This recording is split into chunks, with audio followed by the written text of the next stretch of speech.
할렐루야! 오늘은 2022년 1월 22일 토요일입니다.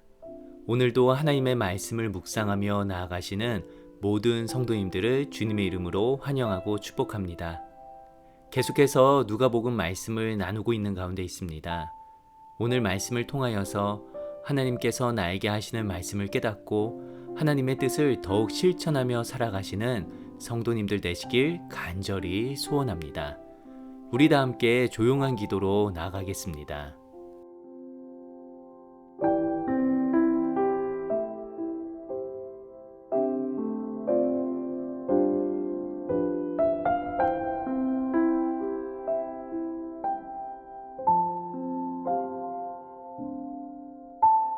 아멘. 오늘 우리에게 주시는 말씀 누가복음 6장 27절에서 38절 말씀을 다 함께 보도록 하겠습니다. 그러나 너희 듣는 자에게 내가 이르노니 너희 원수를 사랑하며 너희를 미워하는 자를 선대하며 너희를 저주하는 자를 위하여 축복하며 너희를 모욕하는 자를 위하여 기도하라. 너희 이뺨을 치는 자에게 젖뺨도 돌려대며 내 겉옷을 빼앗는 자에게 속옷도 거절하지 말라. 내게 구하는 자에게 주며 내 것을 가져가는 자에게 다시 달라 하지 말며 남에게 대접을 받고자 하는 대로 너희도 남을 대접하라. 너희가 만일 너희를 사랑하는 자만을 사랑하면 칭찬받을 것이 무엇이냐? 죄인들도 사랑하는 자는 사랑하느니라. 너희가 만일 선대하는 자만을 선대하면 칭찬받을 것이 무엇이냐? 죄인들도 이렇게 하느니라. 너희가 받기를 바라고 사람들에게 꾸어주면 칭찬받을 것이 무엇이냐? 죄인들도 그만큼 받고자 하여 죄인에게 꾸어주느니라. 오직 너희는 원수를 사랑하고 선대하며 아무것도 바라지 말고 꾸어주라. 그리하면 너희 상이 클 것이요 또 지극히 높으신 이의 아들이 되리니 그는 은혜를 모르는 자와 악한 자에게도 인자하시니라. 너희 아버지의 자비로우신 같이 너희도 자비로운 자가 되라. 비판하지 말라. 그리하면 너희가 비판을 받지 않을 것이요 정죄하지 말라. 그리하면 너희가 정죄를 받지 않을 것이요 용서하라. 그리하면 너희가 용서를 받을 것이요 주라. 그리하면 너희에게 줄 것이니 곧 후히되어 누르고 흔들어 넘치도록 하여 너희에게 안겨주리라. 너희가 헤아리는 그 헤아림으로 너희도 헤아림을 도로 받을 것이니라. 이 말씀은 살아계신 하나님의 말씀입니다. 아멘. 신약 성경에 보면 예수님과 함께하였던 사람들이 크게 세 부류로 나타나는 것을 볼 수가 있습니다. 첫째는 예수님을 반대하는 사람들입니다. 일반적으로 유대인들이 예수님을 반대했습니다. 예수님이 자신을 가리켜 하나님의 아들이라 하고 메시아라고 하니 예수님을 믿지 않는 그들로서는 견딜 수가 없었습니다. 그들은 예수님을 비판하였고 예수님을 반대하고 죽이려까지 했습니다. 특히 당시의 종교 지도자들인 바리새인들과 서기관들이 더욱 그러하였습니다. 두 번째 부류의 사람들은 바로 군중들입니다. 이들은 예수님을 따르는 사람들입니다. 그런데 이들이 예수님을 따르는 이유는 보통 세 가지로 볼 수 있습니다. 첫째는 호기심입니다. 사람들이 예수님을 열광하고 따르는 모습을 보고 궁금한 마음에 예수님을 따르는 경우입니다. 둘째는 예수님이 훌륭한 분인 것 같아서입니다. 예수님의 말과 행동을 존경하고 따르는 것이죠. 셋째는 병 고침을 받기 위해서입니다. 예수님이 베푸신 기적들을 보고 병 고침을 받고자 따르는 것입니다. 이러한 군중의 무리에 있는 사람들은 예수님을 따르기는 하지만 모두 다 자신들의 욕구를 채우기 위해서 따라가는 사람들입니다. 마지막으로 예수님을 따르는 부류는 제자들입니다. 우리가 흔히 제자라고 하면 예수님의 12제자, 즉 사도들을 생각합니다. 그러나 이들만이 제자가 아닙니다. 예수님의 제자란 예수님을 믿고 구원받은 사람들을 말합니다. 그리고 예수님을 위해 자신의 삶을 헌신한 모든 사람들을 의미하는 것이지요. 제자로 사는 사람들은 예수님을 믿는 자세가 다릅니다. 자신의 유익을 위해서 신앙생활하는 것이 아니라 하나님 나라와 십자가 복음을 전하기 위해서 자신의 삶을 드리게 되는 것입니다. 그런데 모든 제자들이 처음부터 제자다운 삶을 살아갈 수는 없는 것입니다. 진정한 제자의 삶을 살기 위해서는 끊임없는 훈련과 변화의 과정이 필요한 것입니다. 그리고 가장 중요한 것은 복음의 삶을 보여주신 예수님의 삶을 살아가는 것입니다. 아무리 제자의 삶을 살아가려고 해도 예수님이 보여주신 삶이 아닌 다른 것을 따라가게 된다면 결국 잘못된 제자가 될 수도 있는 것입니다. 오늘 말씀에 보면 예수님께서 제자들을 부르시고 그들을 훈련시키는 장면이 나옵니다. 교회 사역으로 따지자면 교회 리더분들을 모으고 담임 목사님께서 교회의 가장 중요한 비전과 가치, 그리고 리더로서 어떠한 자세를 가져야 하는지에 대한 부분을 말씀하고 계신 것입니다. 그래서 예수님께서는 누가복음 6장 12절부터 시작하여 제자로서 어떻게 살아가야 하는지에 대한 그러한 부분들을 오늘 본문에서도 계속해서 이야기하고 계신 것입니다. 아무리 제자가 많이 있더라도 예수님의 사역의 방향과 중요성을 제대로 이해하지 못한다면 사역이 불가능하다는 것을 잘 아셨기에 제자들이 꼭 가져야 하는 것들을 설명해 주신 것입니다. 그래서 오늘 본문에서는 제자가 본받고 배워야 하는 성품에 대해서 말씀하고 계십니다. 제자로서 가져야 하는 성품들은 대략 이러한 내용들로 구성이 되었습니다. 먼저 원수를 사랑하고 우리를 미워하는 자를 선대하고 축복하라고 합니다. 27절을 읽어드립니다. 그러나 너희 듣는 자에게 내가 이르노니 너희 원수를 사랑하며 너희를 미워하는 자를 선대하며 너희를 저주하는 자를 위하여 축복하며 너희를 모욕하는 자를 위하여 기도하라. 여기서 선대하라는 뜻은 나에게 악하게 대하는 자가 있을지라도 선하게 대하라는 뜻입니다. 원수를 사랑하는 것도 참으로 힘든 것인데 나한테 악하게 대하는 사람들에게 선하게 대하라고 합니다. 그리고 더욱이 우리를 저주하고 모욕하는 자들을 축복하고 그들을 위해 기도하라고 합니다. 즉 온전한 제자가 되기 위해 첫 번째로 필요한 것은 바로 용서하는 마음입니다. 용서에는 큰 힘이 있습니다. 나를 올가매고 있었던 상처로부터 치유함 받을 수 있게 하는 것이 바로 용서의 힘입니다. 그리고 우리는 나에게 상처를 준 사람들을 용서함으로써 진정한 나의 삶을 살아갈 수 있게 됩니다. 더 이상 그들이 나의 삶을 결정하게 하지 않고 나의 감정을 흔들게 놔두지 않는 것입니다. 그러할 때 우리는 나의 삶을 살아갈 수 있게 됩니다. 두 번째로 예수님께서는 제자들에게 비판하지 말고 정죄하지 말라고 합니다. 37절을 읽어드리겠습니다. 비판하지 말라. 그리하면 너희가 비판을 받지 않을 것이요. 정죄하지 말라. 그리하면 너희가 정죄를 받지 않을 것이요. 용서하라. 그리하면 너희가 용서를 받을 것이요. 여기서 사용된 비판하지 말라는 말의 본래의 뜻은 심판하거나 판단하지 말라는 것입니다.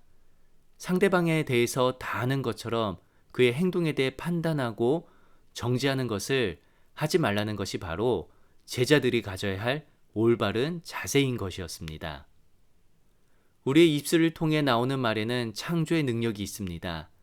말 한마디에 천냥빛도 갚는다는 말이 있듯이 좋은 말, 지혜로운 말, 감사의 말, 치유의 말에는 마음을 변화시키고 세상을 변화시킬 수 있는 능력이 담겨져 있습니다. 그렇게 우리는 항상 우리의 입술을 정결하게 하며 하나님을 높이는 일에 사용해야 할 것입니다. 그리고 우리가 하는 그 비판으로 인하여 우리도 비판을 받지 않게 될 것입니다. 마지막 세 번째로 구하는 자에게 주고 대접받고자 하는 대로 대접하며 대가 없이 구워주라 하십니다. 35절과 38절을 읽어드립니다. 오직 너희는 원수를 사랑하고 선대하며 아무것도 바라지 말고 구워주라. 주라. 그리하면 너희에게 줄 것이니 곧 후이되어 누르고 흔들어 넘치도록 하여 너희에게 안겨주리라.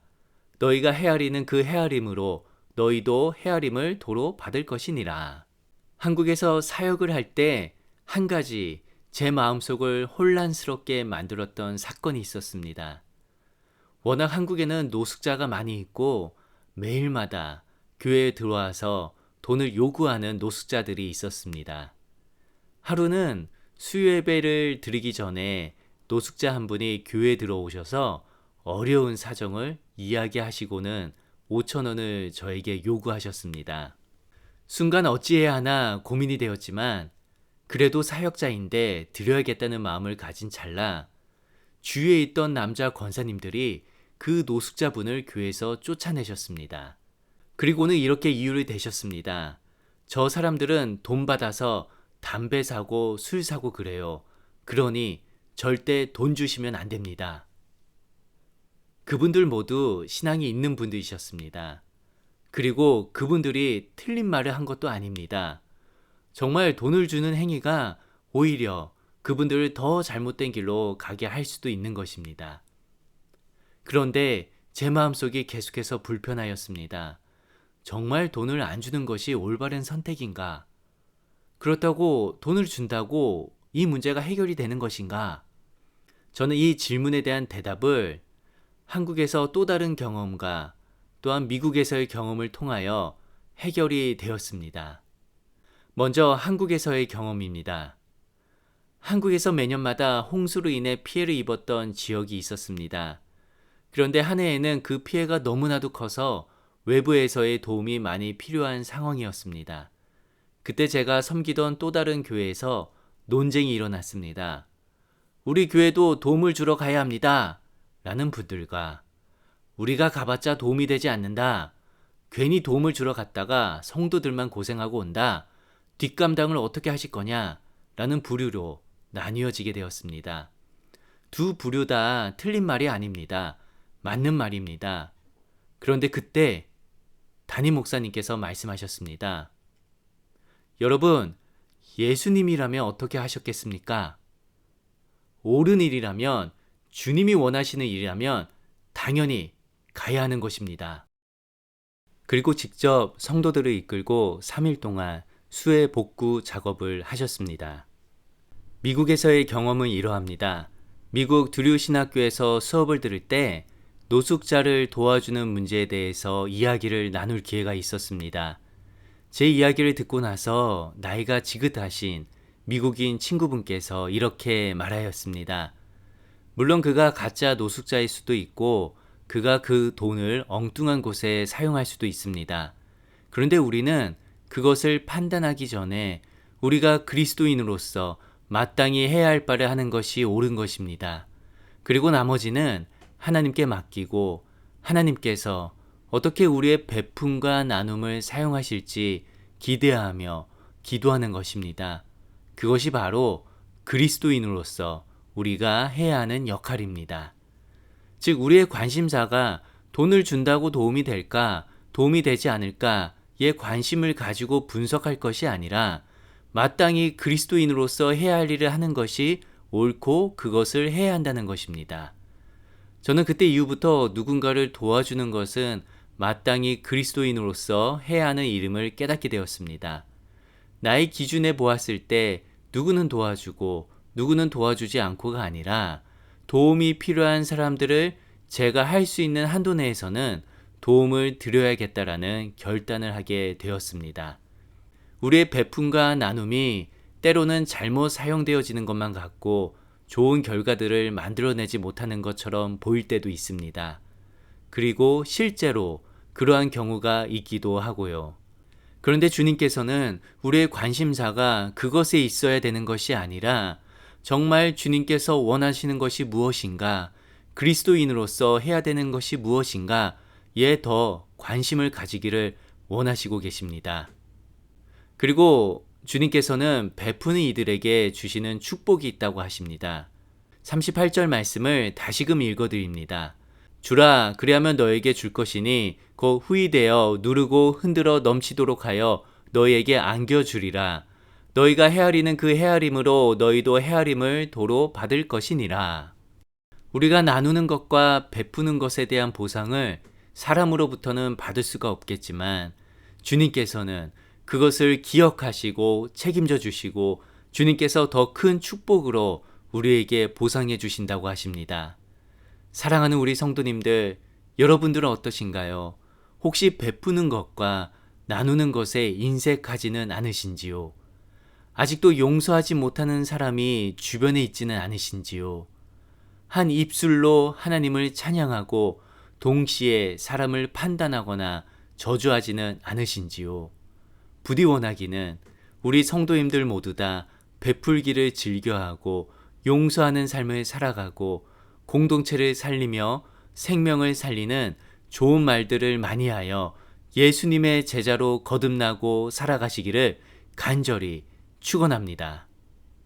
우리 다 함께 주기도문 하시며 주님 앞에 결단하며 나아가겠습니다.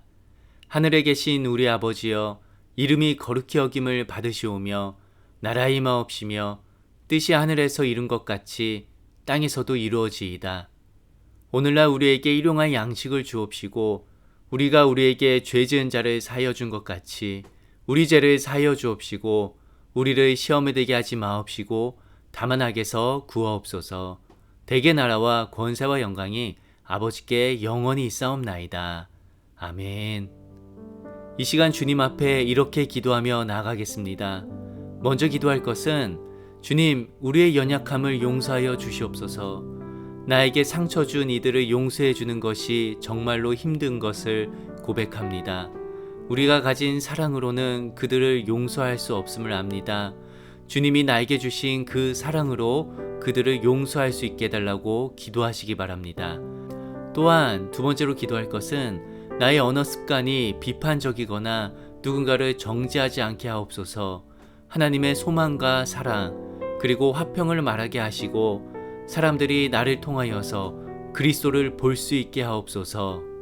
더불어 베풀고 나누며 사는 삶을 살길 소원합니다. 대가를 바라고 하는 나눔이 아니라 그리스도께서 나에게 베풀어 주신 사랑을 기억하며 나의 것을 다른 이들과 나눌 수 있게 해달라고 기도하시며 주님 앞에 다 함께 나아가겠습니다.